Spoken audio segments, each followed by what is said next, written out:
If you ever said this sentence out loud, or even just thought it quietly, I just don't know if buying actually makes sense yet, this episode is for you.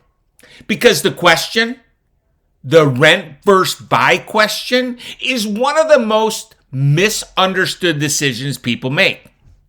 Not because they're irresponsible, not because they're bad with money, because almost everyone is asking the wrong version of the question.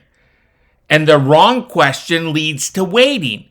Waiting leads to drifting, and drifting is expensive, even when it feels safe.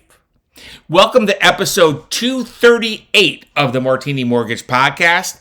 Today we're talking about rent versus buy break even, and why the answer most people are looking for is not the answer that actually matters. But before we get into it, some very quick housekeeping.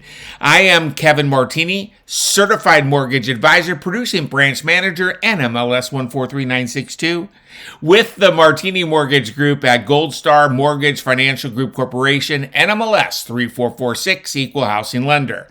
This podcast is for educational purposes only and is not legal advice. All right, let's talk. If you're renting now and even considering buying, there's a very specific tension you're living with. On one side, you're responsible. You don't want to rush. You don't want to make a bad financial move. On the other side, you feel like rent keeps rising. Your savings is working hard, but not building anything. And every year that passes feels like a year you didn't quite move forward. And then someone, usually very well-meaning, throws out a phrase like this. Well, you should only buy if it makes financial sense. Which sounds smart, but it's very vague. And it puts pressure on you to prove something before you're allowed to move. So you do what most smart people do. You Google, you run calculators, you read articles, you try to figure out the break-even point.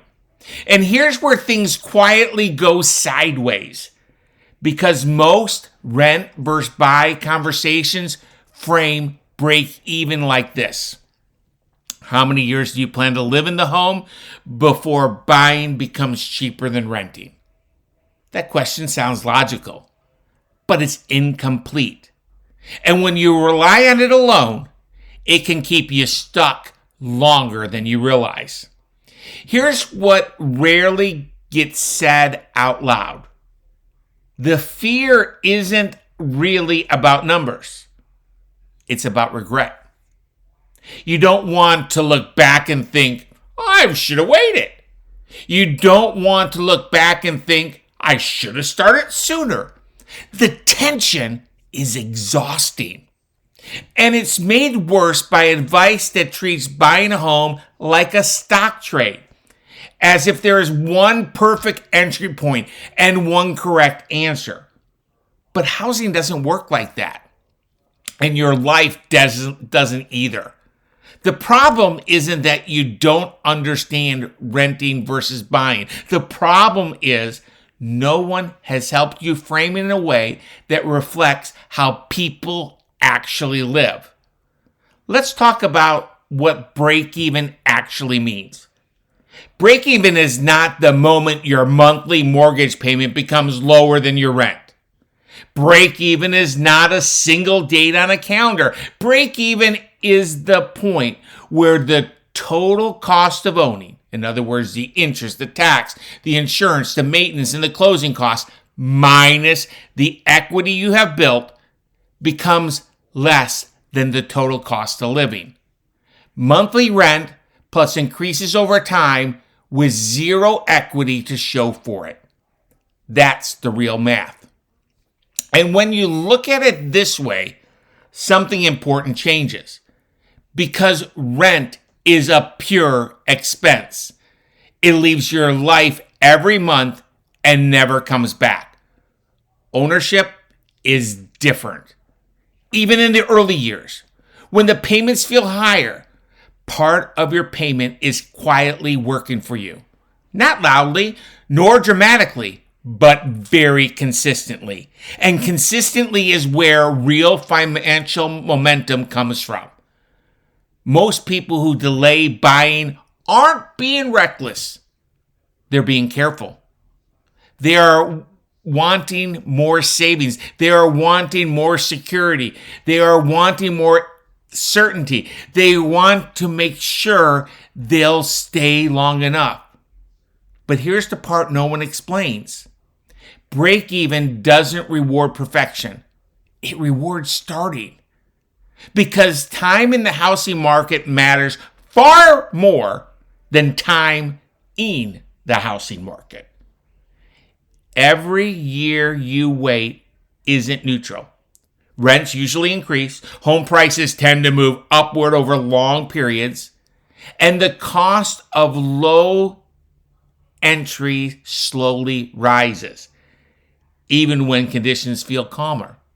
Waiting doesn't freeze the math, it changes it, and often not in your favor. Let me ask you something. When you picture your life 3, 5, 7 years from now, do you see yourself in the same rental?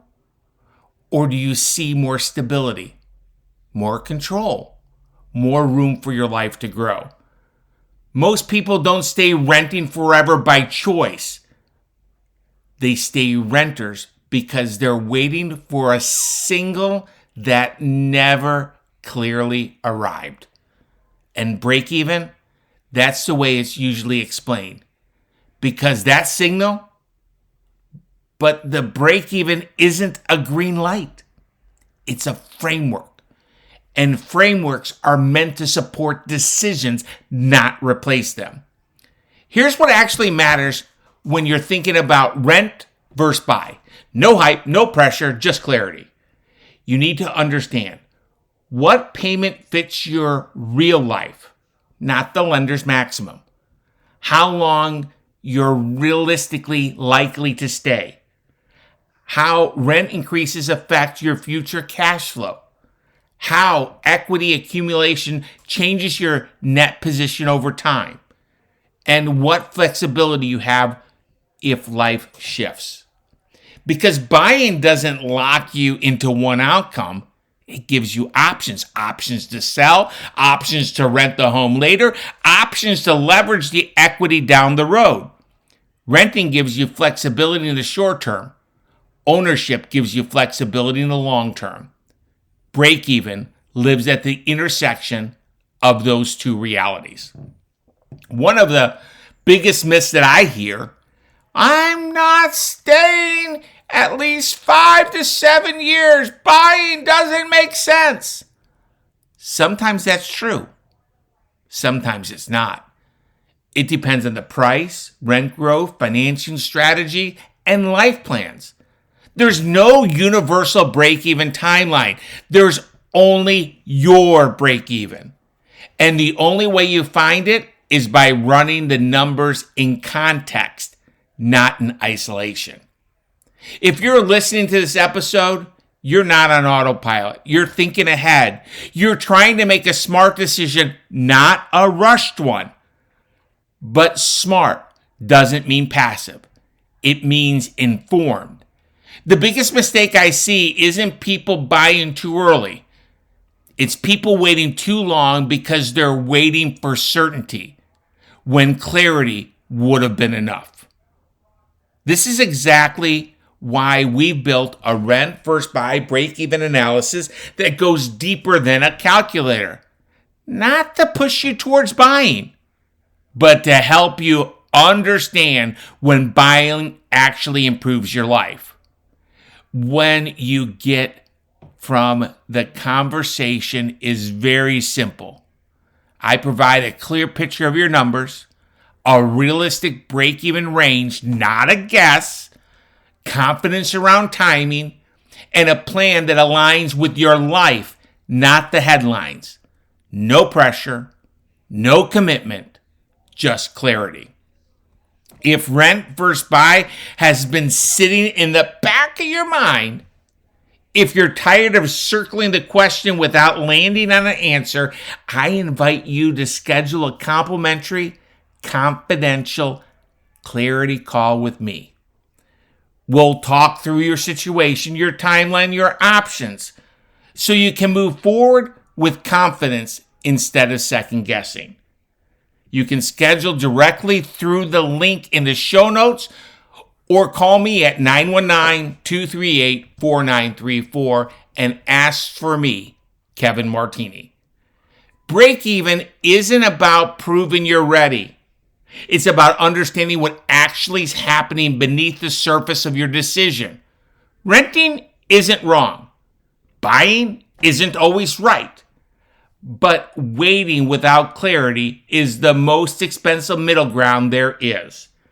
If this episode helped you see that rent versus buy question differently, share it with someone who quietly is wrestling with the same decision. Subscribe so you don't miss what's next. Until next time, stay clear, stay confident, and remember, clarity doesn't rush you, it frees you.